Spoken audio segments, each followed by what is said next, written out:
Hello guys, welcome back to my class.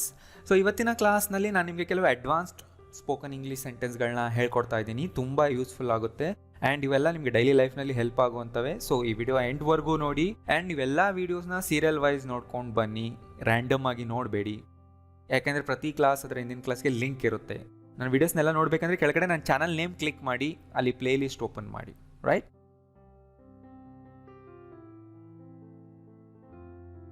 So ಇವತ್ತಿನ ಕ್ಲಾಸ್ನ ನಾನು ನಿಮಗೆ ನಾನ್ ಪ್ರೋಗ್ರೆಸಿವ್ ವರ್ಬ್ಸ್ನ ಪ್ರೆಸೆಂಟ್ ಪರ್ಫೆಕ್ಟ್ನಲ್ಲಿ ಹೇಗೆ ಯೂಸ್ ಮಾಡಬೇಕು ಅನ್ನೋದನ್ನ ಹೇಳ್ತಾ ಇದ್ದೀನಿ. ಸೊ ಕನ್ಫ್ಯೂಷನ್ ಆಗ್ತಿದೆಲ್ಲ ನೋಡಿ, ಇಲ್ಲಿ ಹೇಳ್ತೀನಿ. ಐ ಹ್ಯಾವ್ ಅ ಹೆಡೇಕ್, ನಂಗೆ ತಲೆನೋವಿದೆ, ನನ್ನ ತಲೆನೋವ್ತಿದೆ, ಈ ಥರ ಹೇಳ್ತಿರಲ್ವಾ? ಐ ಬಿಲೀವ್ ಯು, ನಾನು ನಿನ್ನ ನಂಬ್ತೀನಿ. ಐ ಡೋಂಟ್ ನೀಡ್ ಇಟ್, ನನಗೆ ಇದು ಬೇಡ. I feel that, I don't remember it, I am very happy, it's a nice experience, I want a smartphone, ನನಗೊಂದು ಸ್ಮಾರ್ಟ್ಫೋನ್ ಬೇಕು. ಸೊ ನಮ್ಗೇನಾದರೂ ಬೇಕು ಅಂದರೆ ವಾಂಟ್ ಮುಂದೆ ನಾವು ನೌನ್ ಹಾಕ್ತೀವಿ. ಬಟ್ ನಾವೇನಾದರೂ ಒಂದು ಕೆಲಸ ಮಾಡಬೇಕು ಅಂದರೆ ವಾಂಟ್ ಟು ಮುಂದೆ ನಾವು ವರ್ಬ್ ಹಾಕ್ತೀವಿ. He wants to start a business. So ಗೊತ್ತಾಯ್ತಲ್ಲ, ವಾಂಟ್ಸ್ ಟು ಮುಂದೆ ಬೇಸ್ ವರ್ಬ್ ಹಾಕಿದ್ರೆ ಆ ಕೆಲಸ ಮಾಡಬೇಕು. ಜಸ್ಟ್ ವಾಂಟ್ ಮುಂದೆ ನೌನ್ ಹಾಕಿದ್ರೆ ಅದು ನಮಗೆ ಬೇಕು, ನೌನ್ ಬರುತ್ತಲ್ಲಿ ವಾಂಟ್ ಮುಂದೆ ಯಾವಾಗಲೂ. ನಾನು ಈ ಕ್ಲಾಸ್ನಲ್ಲಿ ನಿಮಗೆ ಹೇಳ್ಕೊಟ್ಟಿದ್ದೆ ನಾನ್ ಪ್ರೋಗ್ರೆಸಿವ್ ವರ್ಬ್ಸ್ ಅಂದರೆ ಏನು. ನೀವು ನೋಡಿದ್ದೀರಾ? ಅಂದರೆ ಕೆಲ ವರ್ಬ್ಸ್ಗಳು ಯಾವಾಗಲೂ ING ಫಾರ್ಮ್ನಲ್ಲಿ ಇರೋದಿಲ್ಲ, ಯಾವಾಗಲೂ ಬೇಸ್ ಫಾರ್ಮ್ನಲ್ಲಿ ಯೂಸ್ ಮಾಡಬೇಕು ಅನ್ನೋದನ್ನ ಹೇಳ್ಕೊಟ್ಟಿದೆ. ಆ್ಯಂಡ್ ಆ ಕ್ಲಾಸ್ ನೀವು ನೋಡಿದಿರ ಅಂತ ಅಂದ್ಕೊಂಡೆ ಇವತ್ತಿನ ಕ್ಲಾಸ್ನ ನಿಮ್ಗೆ ಎಕ್ಸ್ಪ್ಲೈನ್ ಮಾಡ್ತಾ ಇದ್ದೀನಿ. ಸೊ ಇವೆಲ್ಲ ಸೆಂಟೆನ್ಸ್ಗಳು ನಮ್ಮ ಸ್ಟೇಟ್ನ ಹೇಳ್ತಾ ಇದೆ. ನಮಗೇನು ಬೇಕು ಬೇಡ, ನಾವು ಹೇಗಿದ್ದೀವಿ, ನಮ್ಮ ಮೈಂಡ್ ಸೆಟ್ ಹೇಗಿದೆ, ಇಂಥ ಸೆಂಟೆನ್ಸ್ಗಳೇ ಇವೆಲ್ಲ. ಸೊ ಇವೆಲ್ಲ ಪ್ರೆಸೆಂಟ್ ಹೇಳುತ್ತೆ. ಇವನ್ನ ಪಾಸ್ಟ್ಗೆ ಚೇಂಜ್ ಮಾಡಿದ್ರೆ ಪಾಸ್ಟ್ನ ಒಂದು ಟೈಮ್ನಲ್ಲಿ, ಸ್ಪೆಸಿಫಿಕ್ ಪಾಸ್ಟ್ನ ಒಂದು ಟೈಮ್ನಲ್ಲಿ ನಮಗೆ ಬೇಕಾಗಿತ್ತು, ನಾನು ಅದನ್ನು ಮಾಡಿದ್ದೆ ಅನ್ನೋದನ್ನು ಹೇಳುತ್ತೆ. ಈಗ ನೋಡಿ, ನೆನ್ನೆ ನನಗೆ ತಲೆನೋವಿತ್ತು ಅಂದರೆ ಐ ಹ್ಯಾಡ್ ಅ ಹೆಡೇಕ್. ನನಗೆ ಅದು ಅವತ್ತು ಬೇಕಾಗಿತ್ತು ಅಂದರೆ I wanted it that day, I was very happy. ಈ ಥರ ನಾವು ಪಾಸ್ಟ್ನ ಒಂದು ಸ್ಪೆಸಿಫಿಕ್ ಟೈಮ್ ಬಗ್ಗೆ ಮಾತಾಡ್ತೀವಿ. ಸೊ ಇವಾಗ ನಾನು ನಿಮಗೆ ಏನು ಹೇಳ್ಕೊಡ್ತಾ ಇದ್ದೀನಿ ಅಂದರೆ, ಇಂತಹ ಸೆಂಟೆನ್ಸ್ಗಳನ್ನ ಪಾಸ್ಟಿಂದ ಅಪ್ ಟು ಪ್ರೆಸೆಂಟ್ವರೆಗೂ ತೋರಿಸೋದು ಹೇಗೆ ಅಂದರೆ, ನನಗೆ ತುಂಬ ಟೈಮಿಂದ ತಲೆನೋವಿದೆ, ನನಗೆ ತುಂಬ ಟೈಮಿಂದ ಒಂದು ಫೋನ್ ಬೇಕಾಗಿತ್ತು, ಅವ್ನು ಯಾವಾಗಲಿಂದನೂ ಅಂದ್ಕೊಳ್ತಾ ಇದ್ದಾನೆ ಒಂದು ಬಿಸ್ನೆಸ್ ಸ್ಟಾರ್ಟ್ ಮಾಡಬೇಕು ಅಂತ, ನನಗೆ ಈ ಥರ ಯಾವತ್ತೂ ಅನಿಸಿರಲಿಲ್ಲ, ನನಗೆ ಇದುವರೆಗೂ ಅದು ನೆನಪೇ ಇರಲಿಲ್ಲ, ಇವಾಗ ಗೊತ್ತಾಯಿತು. ಅಂದರೆ ಈ ಥರ ಸ್ಟೇಟ್ಸ್ನ ಹೇಳೋ ಅಂಥ ವರ್ಬ್ಗಳನ್ನ ಯಾವಾಗಲೂ ಬೇಸ್ ಫಾರ್ಮ್ನಲ್ಲಿ ಯೂಸ್ ಮಾಡ್ತೀವಿ. ಬಟ್ ತುಂಬ ಡ್ಯೂರೇಷನ್ನಿಂದ ಆ ಸ್ಟೇಟ್ನಲ್ಲಿ ನಾವು ಇದ್ದೀವಿ, ಆ ಥರ ನಾವು ಅಂದ್ಕೊಳ್ತಿದ್ದೀವಿ, ನಮ್ಮ ಮೆಂಟಲ್ ಸ್ಟೇಟ್ ಆ ಥರ ಇದೆ ಅಂತ ತೋರಿಸ್ಬೇಕಾದ್ರೆ ಪ್ರೆಸೆಂಟ್ ಪರ್ಫೆಕ್ಟ್ನಲ್ಲಿ ಯೂಸ್ ಮಾಡಬೇಕು. ಆ್ಯಂಡ್ ಇವನ್ನೆಲ್ಲ ನಾವು V3 ಫಾರ್ಮ್ಗೆ ಚೇಂಜ್ ಮಾಡಬೇಕು. ಹ್ಯಾವ್ನ V3 ಏನು? Had. Believe, believed. Need, needed. Feel, felt. Right? ಈ ಥರ ನೀವು ಅಟ್ಲೀಸ್ಟ್ 100 ವರ್ಬ್ಸ್ದು 3 ಫಾರ್ಮ್ಸ್ ಕಲ್ತಿರಬೇಕು. ಕಲ್ತಿದ್ದೀರಾ? ನಾನು ವೆಬ್ಸೈಟ್ನಲ್ಲಿ ಹೋಗಿ ಡೌನ್ಲೋಡ್ ಮಾಡ್ಕೊಂಡು ಕಲ್ತ್ಬಿಡಿ. ಆ 100 ಕಲ್ತ್ರೆ ಸಾಕು, ನೀವು ಬೇಸಿಕ್ ಇಂಗ್ಲೀಷ್ನ ತುಂಬ ಚೆನ್ನಾಗಿ ಮಾತಾಡ್ಬೋದು. ನಾನು ಡಿಸ್ಕ್ರಿಪ್ಷನಲ್ಲಿ ಲಿಂಕ್ ಕೊಟ್ಟಿದ್ದೀನಿ. ಸೊ ಐಡಿಯಾ ಬಂತಲ್ಲ ನಾನು ಇವತ್ತಿನ ಕ್ಲಾಸ್ನಲ್ಲಿ ನಿಮ್ಗೆ ಏನು ಹೇಳ್ತಾ ಇದ್ದೀನಿ ಅಂತ ನೋಡಿ. ಇಲ್ಲಿ ನಂಗೆ ತಲೆನೋವಿದೆ ಅಂದರೆ ನೀವೇನು ಹೇಳ್ತೀರಾ? ಐ ಹ್ಯಾವ್ ಅ ಹೆಡೇಕ್ ಅಂತ ಹೇಳ್ತೀರಾ. ಇದನ್ನು ಆಲ್ರೆಡಿ ನಾನು ತುಂಬ ಸರಿ ಹೇಳ್ಕೊಟ್ಟಿದ್ದೀನಿ ಸೆಂಟೆನ್ಸ್. ಅಂದರೆ ಈಗ ಇದೆ, ಬಟ್ ನಂಗೆ ತುಂಬ ಹೊತ್ತಿಂದ ತಲೆನೋವುತ್ತಿದೆ ಹೇಳಬೇಕಂದ್ರೆ ಇದನ್ನು ಪ್ರೆಸೆಂಟ್ ಪರ್ಫೆಕ್ಟ್ನಲ್ಲಿ ಹೇಳಬೇಕು. I have had a headache. So ಈ ಸೆಂಟೆನ್ಸ್ ಪ್ರೆಸೆಂಟ್ ಪರ್ಫೆಕ್ಟ್ನಲ್ಲಿದೆ. ಸೊ ಪ್ರೆಸೆಂಟ್ ಪರ್ಫೆಕ್ಟ್ನ ಸ್ಟ್ರಕ್ಚರ್ ಏನು? ಸಬ್ಜೆಕ್ಟ್, ಹೆಲ್ಪಿಂಗ್ ವರ್ಬ್, V3 ಅಲ್ವಾ? ಸೊ ಇಲ್ಲಿ ಹ್ಯಾವ್ ಅನ್ನೋದು ಹೆಲ್ಪಿಂಗ್ ವರ್ಬ್. ಪ್ರೆಸೆಂಟ್ ಪರ್ಫೆಕ್ಟ್ನಲ್ಲಿ ಹ್ಯಾವ್ ಹ್ಯಾಸ್ ಸಬ್ಜೆಕ್ಟ್ ಮುಂದೆ ಬಂದೇ ಬರುತ್ತೆ. ಅದ್ರ ಮುಂದೆ ಬರ್ತಾ ಇರೋದೇನು? ಹ್ಯಾಡ್. ಸೊ ಇದು ಹ್ಯಾವ್ನ V3 ಫಾರ್ಮ್ ಅಂದರೆ ಹೊಂದಿದ್ದೇನನ್ನೋ ಮೀನಿಂಗ್ ಕೊಡುತ್ತೆ. ಸೊ ಇದು ಪ್ರೆಸೆಂಟ್ ಪರ್ಫೆಕ್ಟ್ನಲ್ಲಿ ಹಾಕಿದಾಗ ಆ ಹೊಂದಿರೋ ಸ್ಟೇಟ್ನಲ್ಲೇ ನಾವು ಇನ್ನೂ ಇದ್ದೀವಿ, ಅದಿನ್ನ ಎಂಡ್ ಆಗಿಲ್ಲ ಅನ್ನೋದು ತೋರಿಸುತ್ತೆ. ಅಂದರೆ ಯಾವಾಗ್ಲಿಂದನೂ ಅದು ನಮ್ಮ ಹತ್ರ ಇದೆ ಅನ್ನೋದು ಇಲ್ಲಿ ಹೇಳುತ್ತೆ. ಸೊ ಇಲ್ಲಿ ಪಾಸ್ಟ್ ಟು ಪ್ರೆಸೆಂಟ್ ಕವರ್ ಆಯ್ತು. ಈಗ ಈ ಥರ ಹೇಳಬೇಕು ನೀವು. ಅದೇ ಥರ ನೀವು ನಿಮ್ಮ ಓನ್ ಎಕ್ಸಾಂಪಲ್ಸ್ನ ಮಾಡ್ಕೊಳ್ಳಿ. ಸ್ಟ್ರಕ್ಚರ್ ಅರ್ಥ ಆಯ್ತಲ್ಲ? ನನಗೆ ಬೆಳಿಗ್ಗೆಯಿಂದ ತಲೆನೋವಿದೆ, ಸೊ ಅದೇ ಥರನೇ ಹೇಳಬೇಕು. I have had a headache since morning. 2 ಡೇಸಿಂದ ಇದೆ ಅಂದರೆ I have a headache for 2 days. So ಇಲ್ಲಿ ಏನು ಆ್ಯಕ್ಷನ್ ಹೇಳ್ತಾ ಇಲ್ಲ, ಸ್ಟೇಟ್ನ ಹೇಳ್ತಾ ಇದ್ದೀವಿ. ನಾವೇನು ಹೊಂದಿದ್ದೀವಿ ಅನ್ನೋದು ಕೂಡ ಸ್ಟೇಟ್. ನಮಗೇನು ಗೊತ್ತಿದೆ, ನಾವು ಹೇಗಿದ್ದೀವಿ, ಇವೆಲ್ಲ ಮೆಂಟಲ್ ಸ್ಟೇಟ್ಗಳನ್ನ ಹೇಳೋದು. ಇವನ್ನೆಲ್ಲ ನಾವು ಪ್ರೆಸೆಂಟ್ ಪರ್ಫೆಕ್ಟ್ನಲ್ಲೇ ಹೇಳಬೇಕು, ಪಾಸ್ಟ್ನ ತುಂಬ ಡ್ಯೂರೇಷನ್ನ ಕವರ್ ಮಾಡಿ ಹೇಳಬೇಕಂದ್ರೆ. ಬಟ್ ನೀವು ಈ ಥರ ಹೇಳಿದ್ರೆ ರಾಂಗ್. ತುಂಬ ಜನ ಹೇಳ್ತಾರೆ I have a headache since morning ಅಂತ. ಐ ಹ್ಯಾವ್ ಅ ಹೆಡೇಕ್ ಅಂದರೆ ನನಗೆ ಈಗ ತಲೆನೋವಿದೆ ಅನ್ನೋದು ಹೇಳ್ತಿದೆ. ಸಿನ್ಸ್ ಮಾರ್ನಿಂಗ್ ಅನ್ನೋದು ನೀವು ಪಾಸ್ಟ್ ಟೈಮ್ನ ಜೊತೆಗೆ ಸೇರಿಸ್ತೀರಾ. ಈ ಥರ ನೀವು ಹೇಳಬಾರ್ದು, ಇದು ರಾಂಗ್ ಆಗುತ್ತೆ. ನನ್ನ ಹತ್ರ ಈ ಫೋನ್ 3 ವರ್ಷಗಳಿಂದ ಇದೆ, ಸೊ ಸೇಮ್ ಅದೇ ಥರ ಹೇಳಿ, I have had this phone for 3 years. ಗೊತ್ತಾಯ್ತಲ್ಲ, ಸೇಮ್. ಸೊ ಇದೇ ಥರ ನೀವೀಗ ಒಂದು 10-20 ಸೆಂಟೆನ್ಸ್ಗಳನ್ನ ಮಾಡಿ. ನಿಮ್ಮ ಹತ್ರ ತುಂಬ ವರ್ಷಗಳಿಂದ ಅಥವಾ ತುಂಬ ದಿನಗಳಿಂದ ಏನು ಇಟ್ಕೊಂಡಿದ್ದೀರಾ ಅದು ನಿಮ್ಮ ಹತ್ರ ಇನ್ನೂ ಇರಬೇಕು. ಅಂದರೆ ಈ ಫೋನ್ ನನ್ನ ಹತ್ರ ಇನ್ನೂ ಇದೆ, ಅದಕ್ಕೆ ನಾನು ಹೇಳಿದೆ. ಅದೇ ಥರ ನೀವು ತುಂಬ ತಿಂಗಳಿಂದ, ದಿನಗಳಿಂದ, ವರ್ಷಗಳಿಂದ ನಿಮ್ಮ ಹತ್ರ ಏನಿದೆ ಅನ್ನೋದನ್ನ ನನಗೆ ಕೆಳಗಡೆ ಕಾಮೆಂಟ್ ಮಾಡಿ. At least 5 sentence. ನೌನ್ ಬರಬೇಕಿಲ್ಲಿ. ಹ್ಯಾಡ್ ಮುಂದೆ ಬರಬೇಕಾಗಿರೋದು ನೌನ್.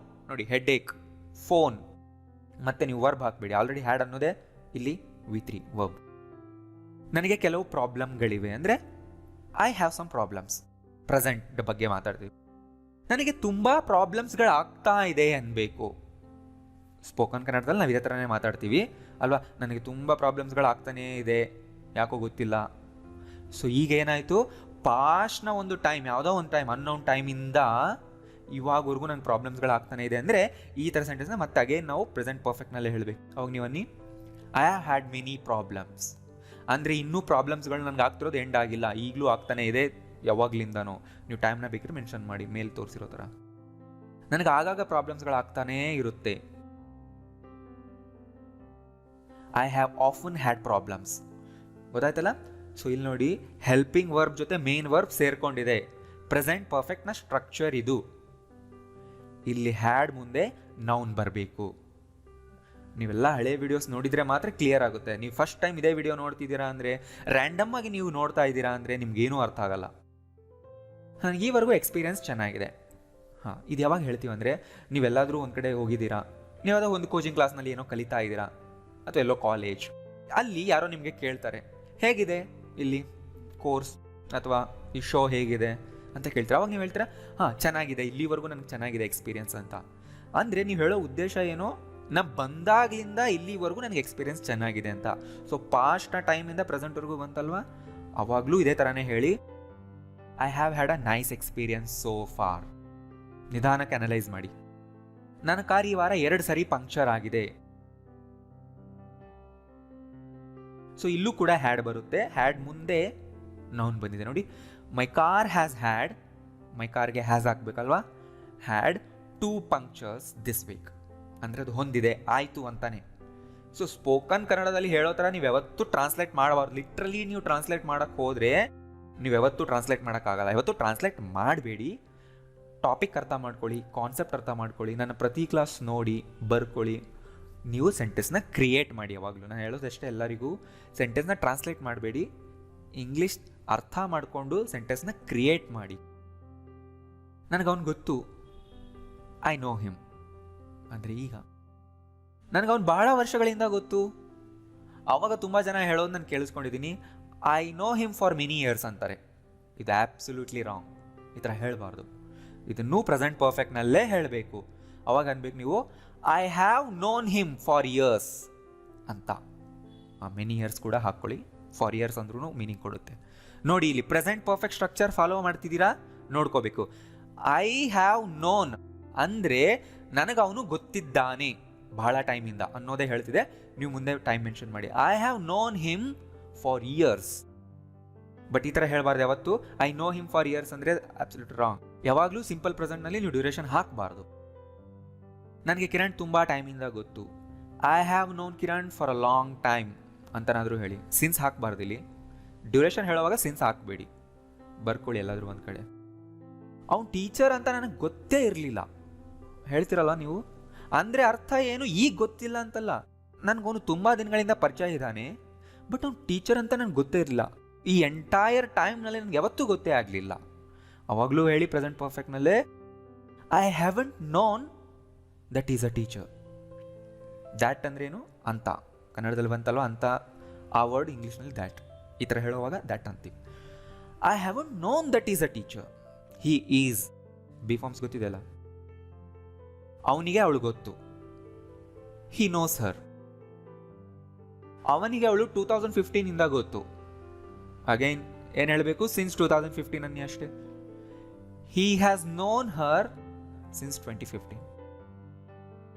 ಅವರು ಒಬ್ಬರಿಗೊಬ್ರು ಬಹಳ ವರ್ಷಗಳಿಂದ ಗೊತ್ತಿದ್ದಾರೆ. ಈಗ ನೋಡಿ, ಒಬ್ಬರಿಗೊಬ್ರು ಅಂದರೆ ಈಚ್ ಅದರ್ ಅನ್ಬೇಕು. They have known each other, right? They have known each other for years.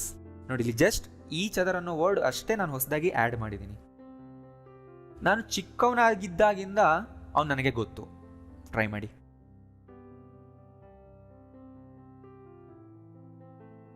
I have known him since I was a kid. ನೋಡಿ ಇಲ್ಲಿ since I was a kid or child ಅನ್ನೋದು simple ಪಾಸ್ಟ್ನಲ್ಲಿದೆ. Be ಫಾರ್ಮ್ನಲ್ಲಿ ನೀವು ಕಲ್ತಿದ್ದೀರಾ. Since ಅನ್ನೋ word ಅಷ್ಟೇ ಸೇರಿಸ್ಬೇಕಿಲ್ಲಿ. ಅಂದರೆ ನಾನು ಆ ಥರ ಇದ್ದಾಗಿನಿಂದ ಐ ಹ್ಯಾವ್ ನೋನ್ ಹಿಮ್. ನನಗೆ ಇಲ್ಲಿವರೆಗೂ ನಿಜ ಗೊತ್ತಿರಲಿಲ್ಲ, ಈಗ ಗೊತ್ತಾಯ್ತು. ಅಂದರೆ ಇಲ್ಲಿವರೆಗೂ ಗೊತ್ತಿರಲಿಲ್ಲ ಅಂದರೆ ಐ ಹ್ಯಾವಂಟ್ ನೋನ್ ಅಲ್ವಾ. I haven't known the truth till now. Right, ಗೊತ್ತಾಯ್ತಲ್ಲ. ಸೊ ನಿಧಾನವಾಗಿ ವಿಡಿಯೋ ಪಾಸ್ ಮಾಡಿ ಸೆಂಟೆನ್ಸ್ಗಳನ್ನ ಅನಲೈಸ್ ಮಾಡಿ. ಯಾವುದು ಹೆಲ್ಪಿಂಗ್ ವರ್ಬ್, ಯಾವುದು ಮೇನ್ ವರ್ಬ್, ಯಾವುದು ಬಿ ಫಾರ್ಮ್ನಲ್ಲಿದೆ, ನಾ ಬಿ ಫಾರ್ಮ್ನ ಕಲ್ತಿದ್ದೀನಾ, ಇನ್ನೂ ಕಲ್ತಿಲ್ವಾ, ನಾನು ಸುಮ್ಮನೆ ಯಾವುದೋ ಒಂದು ವಿಡಿಯೋ ನೋಡ್ತಾ ಇದ್ದೀನಾ, ಜಸ್ಟ್ ಯೋಚನೆ ಮಾಡಿ. ನಾನು ನಿನ್ನ ಯಾವಾಗಲೂ ನಂಬಿದ್ದೀನಿ ಅಂದರೆ ಅರ್ಥ ಅಗೇನ್ ಪ್ರೆಸೆಂಟ್ ಪರ್ಫೆಕ್ಟ್. ಈ ಹಿಂದೆ ಪೂರ್ತಿ ಡ್ಯೂರೇಷನ್ ಬಂತು, ಯಾವಾಗಲಿಂದನೋ ನಾನು ನಿನ್ನ ನಂಬಿದ್ದೀನಿ ಅಂತ. I have always believed you. So ಕನ್ನಡದಲ್ಲಿ ನೀವು ಈ ಥರ ಹೇಳೋ ಸಿಚುವೇಶನ್ ಬಂದಿಲ್ಲ ಅಂದರೂ ಇಂಗ್ಲೀಷ್ನಲ್ಲಿ ಈ ಥರ ಹೇಳ್ತಾರೆ. ಕನ್ನಡದಲ್ಲಿ ನೀವು ಆ ಥರ ಥಿಂಕ್ ಮಾಡಿದಾಗ ಇಂಗ್ಲೀಷ್ನಲ್ಲಿ ನೀವು ಇದೇ ಥರನೇ ಹೇಳಬೇಕು. ರೈಟ್, ನೆನ್ಪಿಟ್ಕೊಳ್ಳಿ. ಸ್ಟ್ರಕ್ಚರ್ ನೋಡಿ ಮತ್ತೆ ಅಗೇನ್ ಆಲ್ವೇಸ್ ಅನ್ನೋ ವರ್ಡ್ ಬಂದಿದೆ ಅಷ್ಟೇ. I have always believed you ಅಂದರೆ ಇವತ್ತಿಂದ ಈ ಹಿಂದಿನ ಪೂರ್ತಿ ಡ್ಯೂರೇಷನ್ ಕವರ್ ಆಗುತ್ತೆ. ಓಕೆ, ಈ ಥರ ಹೇಳಿದ್ರೆ ಏನಾಯ್ತು? I always believe you. ಈ ಥರನೂ ಹೇಳ್ಬೋದಲ್ವಾ. ಇದ್ರ ಮೀನಿಂಗ್ ಏನು? ಇದ್ರ ಮೀನಿಂಗ್ ಯಾವಾಗಲೂ, ಪಾಸ್ಟ್, ಪ್ರೆಸೆಂಟ್, ಫ್ಯೂಚರ್ ಯಾವಾಗಲೂ ಬಂತು. ಆ್ಯಂಡ್ ಇದೊಂಥರ ಆಲ್ವೇಸ್ ಟ್ರೂ. ಬಟ್ ಇಲ್ಲಿ ಫ್ಯೂಚರ್ ಕವರ್ ಆಗಿಲ್ಲ. ಇಲ್ಲಿವರೆಗೂ ನಾನು ನಿನ್ನ ನಂಬಿದ್ದೀನಿ ಅನ್ನೋ ಮೀನಿಂಗ್ ಕೊಡುತ್ತೆ. ನಾನು ನಿಮಗೆ ಪ್ಯಾರಾಗ್ರಾಫ್ ಟ್ರಾನ್ಸ್ಲೇಷನ್ ಮಾಡುವಾಗ ಹೇಳ್ಕೊಡ್ತೀನಿ. ಟೆನ್ಸಸ್ ಮುಗಿದ್ಮೇಲೆ ನನಗೆ ಪ್ಯಾರಾಗ್ರಾಫ್ ಟ್ರಾನ್ಸ್ಲೇಷನ್ ಮಾಡಿಸ್ತೀನಿ. ಬಟ್ ನೀವು ಯಾವುದೂ ವಿಡಿಯೋ ಮಿಸ್ ಮಾಡಬಾರ್ದು, ಎವ್ರಿ ಡೇ ನೋಡಬೇಕು. ಅವಳು ತನ್ನ ಪೂರ್ತಿ ಲೈಫ್ನಲ್ಲಿ ಅವನನ್ನು ದ್ವೇಷಿಸಿದ್ದಾಳೆ. ಅಂದರೆ ಇಲ್ಲಿವರೆಗೂ ಅವಳು ದ್ವೇಷಿಸಿದ್ದಾಳೆ, ಯಾವಾಗಲೂ ದ್ವೇಷ ಮಾಡ್ತಾನೇ ಇದ್ದಾಳೆ. ಸೊ ಇದ್ಯಾವುದೂ ಆ್ಯಕ್ಷನ್ ಅಲ್ಲ ಅಲ್ವಾ. ಅಂದರೆ ಅವರ ಒಂದು ಮೆಂಟಲ್ ಸ್ಟೇಟ್, ಬೇರೆಯವ್ರ ಬಗ್ಗೆ ಅವ್ರು ಏನು ಥಿಂಕ್ ಮಾಡ್ತಾರೆ, ಬೇರೆಯವ್ರ ಬಗ್ಗೆ ಅವ್ರು ಏನು ಯೋಚನೆ ಮಾಡ್ತಾರೆ. ಎಮೋಷನ್ ಹೇಳೋ ವರ್ಡ್ಸ್ಗಳು ತುಂಬ ಡ್ಯೂರೇಷನ್ನ ಕವರ್ ಮಾಡಿ ಹೇಳಬೇಕಂದ್ರೆ ಪ್ರೆಸೆಂಟ್ ಪರ್ಫೆಕ್ಟ್ನಲ್ಲಿ ಹೇಳಬೇಕು. She has hated him all her life. Right, she always hates him ಅನ್ಬೋದು. ಶಿ ಆಲ್ವೇಸ್ ಹೇಟ್ಸ್ ಹಿಮ್, ಯಾವಾಗಲೂ ಹೇಟ್ ಮಾಡ್ತಾನೆ ಇರ್ತಾಳೆ. ಅಂದರೆ ಇದು ಆಲ್ವೇಸ್ ಟ್ರೂ ಆಗೋಯ್ತು. ಅವಳು ನನ್ನ ಅಡ್ರೆಸ್ನ ಮರ್ತೋಗಿದ್ದಾಳೆ. ಸೊ ಇದು ಕೂಡ ಏನು ಮೀನಿಂಗ್ ಕೊಡ್ತಿದೆ ಅಂದರೆ ಅವಳೀಗ ಮರ್ತಿರೋ ಸ್ಟೇಟ್ನಲ್ಲಿ ಇದ್ದಾಳೆ ಅಂತ. ಈಗ ಮರ್ತೋದ್ಲು ಅಂತ ಅಲ್ಲ, ಅವಳಿಗೆ ನೆನಪೇ ಇಲ್ಲ ಅನ್ನೋ ಮೀನಿಂಗ್ ಕೊಡ್ತಿದೆ. ಈ ಥರ ಹೇಳೋ ಸಿಚುವೇಶನ್ ಬರ್ತೀಗ ನಿಮ್ಮ ಫ್ರೆಂಡಿಗೆ ನೀವು ಎಷ್ಟೋ ಸರಿ ಕೇಳಿರ್ತೀರ, ಅವ್ರು ಯಾವಾಗಲೂ ಕೂಡ ಗೊತ್ತಿಲ್ಲ ಅಂದಿರ್ತಾರೆ. ಅಂದರೆ ಅರ್ಥ ಅವ್ರು ಅದನ್ನು ಮರ್ತೋಗಿದ್ದಾರೆ, ಅವ್ರು ಮರ್ತೇ ಹೋಗ್ಬಿಟ್ಟಿದ್ದಾರೆ. ಅಂದರೆ ಮರ್ತೋಗಿರೋ ಸ್ಟೇಟ್ನಲ್ಲಿ ಇದ್ದಾರೆ ಅಂದರೆ ಅರ್ಥ she has forgotten my address. But ಇದನ್ನು ಶಾರ್ಟ್ ಪೀರಿಯಡ್ ಆಫ್ ಟೈಮ್ ಬಗ್ಗೆ ಹೇಳಬಾರ್ದು. ಈಗ ನೋಡಿ, ನಿಮ್ಮ ಮಮ್ಮಿ, ನಿಮ್ಮ ಡ್ಯಾಡಿ ಏನಾದರೂ ಒಂದು ತರೋದಕ್ಕೆ ನಿಮಗೆ ಹೇಳ್ತಾರೆ, ನೀವು ಮರ್ತು ಬಂದುಬಿಡ್ತೀರ. ಅವರು ಮನೆಗೆ ಬಂದಮೇಲೆ ನಿಮಗೆ ಕೇಳ್ತಾರೆ, ತಂದೆ ಅದನ್ನು ನೀನು ಅಂತ. ಆವಾಗ ನೀವು ಈ ಥರ ಹೇಳಬಾರ್ದು, ಐ ಫರ್ಗಾಟನ್ ಅನ್ನಬಾರ್ದು. ಪ್ರೆಸೆಂಟ್ ಪರ್ಫೆಕ್ಟ್ ಆವಾಗ ಯೂಸ್ ಆಗಲ್ಲ. ಆವಾಗ ನೀವು ಸಿಂಪಲ್ ಪಾಸ್ಟ್ನಲ್ಲಿ ಹೇಳಬೇಕು, ಓ ಸಾರಿ ಐ ಫರ್ಗಾಟ್. ಸೊ ಇದು ಪೂರ್ತಿ ಡ್ಯೂರೇಷನ್ ಕವರ್ ಮಾಡ್ತಿಲ್ಲ, ಆ ಒಂದು ಸ್ಪೆಸಿಫಿಕ್ ಟೈಮ್ ಬಗ್ಗೆ ಹೇಳ್ತಾ ಇದ್ದೀವಿ. ನಾ ಮರ್ತು ಹೋದೆ, ತರೋದನ್ನು ಮರ್ತೋದೆ. ಯಾವಾಗ ಮರ್ತೋದೆ ಅಂದರೆ ಒಂದು ಸ್ಪೆಸಿಫಿಕ್ ಟೈಮ್. ಯಾವಾಗದು? ನಾನು ಹೋದಾಗ ಮರ್ತು ಬಿಟ್ಟೆ. ಸೊ ಆದ್ದರಿಂದ ಅದು simple past, I forgot. But ಇಲ್ಲಿ ನಾನೇನು ಹೇಳ್ತಾ ಇದ್ದೀನಿ, ಅವಳು ಮರ್ತೇ ಹೋಗ್ಬಿಟ್ಟಿದ್ದಾಳೆ, ತುಂಬ ಟೈಮಿಂದ ಅವಳಿಗೆ ನೆನಪೇ ಇಲ್ಲ. ಅಂದರೆ ಮರ್ತೋಗಿರೋ ಸ್ಟೇಟ್ನಲ್ಲಿ ಇದ್ದಾಳೆ ಅವಳೀಗ. ಸೊ ಶಿ ಹ್ಯಾಸ್ ಫರ್ಗಾಟನ್, ಅವಳಿಗೆ ಎಷ್ಟೋ ವರ್ಷಗಳಿಂದ ನೆನಪೇ ಇಲ್ಲ ಅನ್ನೋ ಮೀನಿಂಗ್ ಕೂಡ ಕೊಡುತ್ತಿದ್ದು. ಸೊ ನೋಡಿ, ಫರ್ಗೆಟ್, ಫರ್ಗಾಟ್, ಫರ್ಗಾಟನ್, ಈ ಥರ ನಿಮಗೆ 3 ಫಾರ್ಮ್ಸ್ ಗೊತ್ತಿದ್ರೆ ಈ ಥರ ಸೆಂಟೆನ್ಸ್ಗಳು ನೀವು ಓನಾಗಿ ಮಾಡೋಕ್ಕೆ ಬರುತ್ತೆ. ಆದ್ದರಿಂದ ನಾನು ಹೇಳ್ತೀನಿ, ವರ್ಬ್ಸ್ನ ಕಲ್ತ್ಕೊಳ್ಳಿ, ಅಟ್ಲೀಸ್ಟ್ 100 ಮೇನ್ ವರ್ಬ್ಸ್. ಕೆಳಗಡೆ ನಾನು ಲಿಂಕ್ ಕೊಟ್ಟಿದ್ದೀನಿ. ಸಾರಿ, ನಾನು ನಿಮ್ಮ ಹೆಸರನ್ನ ಮರ್ತಿದ್ದೀನಿ. ನೋಡಿ, ಅಂದರೆ ನಿಮ್ಮ ಹೆಸರು ನನಗೆ ಗೊತ್ತೇ ಇಲ್ಲ, ಮರ್ತು ಹೋಗಿದ್ದೀನಿ ಅಂತಾನೆ ಇದು ಕೂಡ meaning. I forgotten your name. ನನಗೆ ಯಾವಾಗಲಿಂದನೋ ದೊಡ್ಡ ಮನೆ ಬೇಕಾಗಿದೆ. I want a big house ಅಂದರೆ ಈಗ. ಬಟ್ ಯಾವಾಗಲಿಂದನೋ ಬೇಕಾಗಿದೆ ಅಂದರೆ I always wanted a big house. Right, I have always wanted, ಪಾಸ್ಟ್ನ ಯಾವಾಗಲಿಂದಾನೋ. ಇದನ್ನು ಎಕ್ಸಾಕ್ಟ್ಲಿ ಕನ್ನಡಕ್ಕೆ ಟ್ರಾನ್ಸ್ಲೇಟ್ ಮಾಡೋಕ್ಕೆ ಹೋದರೆ ನಿಮಗೆ ತುಂಬ ವಿಯರ್ಡಾಗಿ ಇರುತ್ತೆ ಓದೋದಕ್ಕೆ. ಅದಕ್ಕೆ ನಾವು ಸ್ಪೋಕನ್ ಕನ್ನಡದಲ್ಲಿ ಯಾವ ಥರ ಮಾತಾಡ್ತೀವೋ ಅದನ್ನು ಕೊಟ್ಟಿದ್ದೀನಿ ಫಸ್ಟು. ನಮ್ಮ ಅಪ್ಪನಿಗೆ ಯಾವಾಗಲೂ ಫೋನೇ ಬೇಕಾಗಿಲ್ಲ, ಅದಕ್ಕೆ ಅವ್ರು ಫೋನ್ ಯೂಸ್ ಮಾಡಲ್ಲ ಈಗ. My dad has never wanted a phone. ಅಂದರೆ ಇವತ್ತಿನ ದಿನದವರೆಗೂ ಅವರಿಗೆ ಫೋನೇ ಬೇಕಾಗಿಲ್ಲ ಅಂತ ಹೇಳ್ತಾ ಇದ್ದೀನಿ. ನನಗೆ ಇದುವರೆಗೂ ಅದು ನೆನಪಿಲ್ಲ, ಈಗ ಗೊತ್ತಾಯ್ತು. I haven't remembered it until ನಾವ್. ಯಾಕೆಂದ್ರೆ ನನಗೆ ಅದರ ಅವಶ್ಯಕತೆ ಯಾವಾಗಲೂ ಇಲ್ಲ, ಈಗಲೂ ಇಲ್ಲ. Because I have never needed it. ಅದಕ್ಕೆ ನಾನು ಅದನ್ನು ಯಾವಾಗಲೂ ಈ ಹಿಂದೆ ಮಾಡೇ ಇಲ್ಲ. ಕಂಪನಿಯು ಯಶಸ್ವಿಯಾದ ವರ್ಷವನ್ನು ಹೊಂದಿದೆ. ಕಂಪನಿಗೆ ಈ ವರ್ಷ ತುಂಬ ಸಕ್ಸಸ್ಫುಲ್ ಆಗಿದೆ. ಈ ವರ್ಷ ಇನ್ನ ಎಂಡ್ ಆಗಿಲ್ಲ, ಅಂದ್ರೆ ಈ ಪೂರ್ತಿ ಡ್ಯೂರೇಷನ್ ಬಗ್ಗೆ ಮಾತಾಡ್ತಿದ್ದೀವಿ. ಈ ವರ್ಷ the companies had a successful year. ಅವನು ಟಿವಿ ಶೋಗಳಲ್ಲಿ ತುಂಬಾ ಸರಿ ಕಾಣಿಸ್ಕೊಂಡಿದ್ದಾನೆ, ಅಪಿಯರ್ ಆಗಿದ್ದಾನೆ. He has appeared on TV shows many times. ನಾನು ಯಾಕೆ ಇದೇ ವರ್ಡ್ಗಳ ಬಗ್ಗೆ ನಿಮಗೆ ಹೇಳ್ತಾ ಇದ್ದೀನಿ ಅಂದರೆ, ಇವೆಲ್ಲವೂ ಕೂಡ ING ಫಾರ್ಮ್ನಲ್ಲಿ ಇರಲ್ಲ. ನೀವು ಹಾಕಕ್ಕೆ ಹೋಗಬೇಡಿ. ತುಂಬ ಟೈಮಿಂದ ನಾವು ತುಂಬ ಟೈಮ್ನ ತೋರಿಸ್ಬೇಕು ಅಲ್ವಾ, ಅದಕ್ಕೆ ಹ್ಯಾವ್ ಬೀನ್ ಹಾಕ್ಬಿಟ್ಟು ಇದನ್ನು ING ಫಾರ್ಮ್ನಲ್ಲಿ ಇಟ್ಬಿಡೋಣ ಅನ್ಕೋಬೇಡಿ. I have been wanting, I have been forgetting, I have been hating, ಈ ಥರ ಇವುಗಳನ್ನ ಹೇಳಬಾರ್ದು. ಪಾಸ್ಟ್ನ ತುಂಬ ಡ್ಯೂರೇಷನ್ ತೋರಿಸ್ಬೇಕು ಅಪ್ ಟು ಪ್ರೆಸೆಂಟ್ವರೆಗೂ ಅಂದರೆ ಇವುಗಳನ್ನ ಯಾವಾಗಲೂ ನೀವು ಪ್ರೆಸೆಂಟ್ ಪರ್ಫೆಕ್ಟ್ನಲ್ಲೇ ಯೂಸ್ ಮಾಡಿ, ರೈಟ್? ಸೊ ಈ ನಾನ್ ಪ್ರೋಗ್ರೆಸಿವ್ ವರ್ಬ್ಸ್ ನಾನು ಲಿಸ್ಟ್ ಹೇಳ್ಕೊಟ್ಟಿದ್ದೀನಿ ಆಲ್ರೆಡಿ ನಿಮಗೆ ಅಲ್ವಾ, ಸ್ಟೇಟಿವ್ ವರ್ಬ್ಸ್ ಅನ್ನೋ ಒಂದು ವಿಡಿಯೋದಲ್ಲಿ, ಒಂದು 10 ವಿಡಿಯೋಸ್ ಹಿಂದೆ, ರೈಟ್? ಅಂದರೆ ಇವುಗಳನ್ನ ಯಾವಾಗಲೂ ನೀವು ಬೇಸ್ ಫಾರ್ಮ್ನಲ್ಲಾದರೂ ಇಡಿ, V2 V3ನಲ್ಲಾದರೂ ಇಡಿ, INGನಲ್ಲಿ ಯಾವತ್ತೂ ಬರಲ್ಲ. ಅದಕ್ಕೆ ಹೆಡ್ಡಿಂಗ್ ನಾನು ಏನು ಕೊಟ್ಟಿದ್ದೀನಿ, ನಾನ್ ಪ್ರೋಗ್ರೆಸಿವ್ ವರ್ಬ್ಸ್. ನಮ್ಗೆ ಯಾವಾಗಲೂ ಅವರಿಂದ ಪ್ರಾಬ್ಲಮ್ ಬಂದಿಲ್ಲ, ಪ್ರಾಬ್ಲಮ್ ಆಗಿಲ್ಲ, ಏನಾದರೂ ಹೇಳಿ. ನೀವು ಕನ್ನಡದಲ್ಲಿ ಏನೇ ಹೇಳಿ, ನಿಮ್ಮ ಲ್ಯಾಂಗ್ವೇಜ್ನಲ್ಲಿ ಯಾವುದೇ ಪದಗಳನ್ನ ನೀವು ಯೂಸ್ ಮಾಡಿ, ಬಟ್ ಇದನ್ನು ಇಂಗ್ಲೀಷ್ನಲ್ಲಿ ಹೇಳೋವಾಗ ಈ ಹೇಳೋ ಕಾನ್ಸೆಪ್ಟ್, ಟಾಪಿಕ್ ಏನಿದೆ ಅಲ್ವಾ, ಅದನ್ನು ನೀವು ಚೆನ್ನಾಗಿ ಅರ್ಥ ಮಾಡ್ಕೊಂಡಿರಿ, ಯಾಕೆ ಹೇಳಬೇಕು ಅನ್ನೋದನ್ನ ಕಲ್ತ್ಕೊಂಡಿರಿ, ಅವಾಗ ಇಂಗ್ಲೀಷ್ನಲ್ಲಿ ಸೆಂಟೆನ್ಸ್ ಕ್ರಿಯೇಟ್ ಆಗುತ್ತೆ. ಟ್ರಾನ್ಸ್ಲೇಟ್ ಮಾಡಬೇಡಿ ಯಾವತ್ತು. We have never had a problem with them. We have never had a problem with them. ಈ ಸೆಂಟೆನ್ಸ್ನ ಇನ್ನೊಂದು ಥರನೂ ಹೇಳ್ಬೋದು ನೋಡಿ ಇಲ್ಲಿ. We haven't ever had a problem with them. So ನಾಟ್ನ ಹಾಕಿದ್ದೀನಿ ನಾನಿಲ್ಲಿ, ಆದ್ರಿಂದ ನೆವರ್ ತೆಗೆದು ಎವರ್ ಹಾಕಿದೆ ಅಷ್ಟೇ. ಸೇಮ್ ಮೀನಿಂಗ್ ಕೊಡ್ತಾ ಇದೆ, ಏನೂ ಡಿಫ್ರೆನ್ಸ್ ಇಲ್ಲ. ನನಗೆ ಅವ್ನು ಗೊತ್ತು, ಆದರೆ ಅವನ ಹೆಸರು ನಾನು ಮರ್ತೋಗಿದ್ದೀನಿ. ಟ್ರೈ ಮಾಡಬೇಕು ನೀವೀಗ. I know him but I forgotten his name. ನಾನು ಅದ್ರ ಬಗ್ಗೆ ಯಾವತ್ತೂ ಯೋಚನೆನೇ ಮಾಡಿರಲಿಲ್ಲ ಇಲ್ಲಿವರೆಗೂ. I have never thought about it before. ಇದೇ ಥರನೇ ಹೇಳಬೇಕು. ಅದ್ರ ಬಗ್ಗೆ ನನಗೆ ಯಾವತ್ತೂ ಐಡಿಯಾನೇ ಬಂದಿರಲಿಲ್ಲ, ರೈಟ್? ನಾನು ಕೆಲವು ಸಾರಿ ಮೈಸೂರಿಗೆ ಹೋಗಿಬಿಡ್ಬೇಕು ಅಂತ ಯೋಚಿಸ್ತಾ ಇರ್ತೀನಿ. ಅಂದರೆ ನಾನು ಆವಾಗವಾಗ ಮೈಸೂರಿಗೆ ಮೂವ್ ಆಗಬೇಕು, ಅಲ್ಲಿಗೆ ಶಿಫ್ಟ್ ಆಗಬೇಕು ಅಂತ ಯೋಚನೆ ಮಾಡ್ತಿರ್ತೀನಿ. ಆಗಾಗ ನನಗೆ ಆ ಥರ ಥಾಟ್ಸ್ ಬರ್ತಾ ಇರುತ್ತೆ.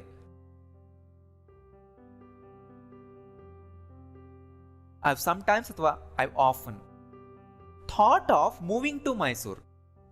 ಥಾಟ್ ಆಫ್ ಅಂದರೆ ಅದನ್ನು ಮಾಡುವಂಥ ಯೋಚನೆ. ಆ ಥರ ಹೇಳಬೇಕಾದಾಗ ನೀವೇನನ್ಬೇಕು, thought of plus ING hockey.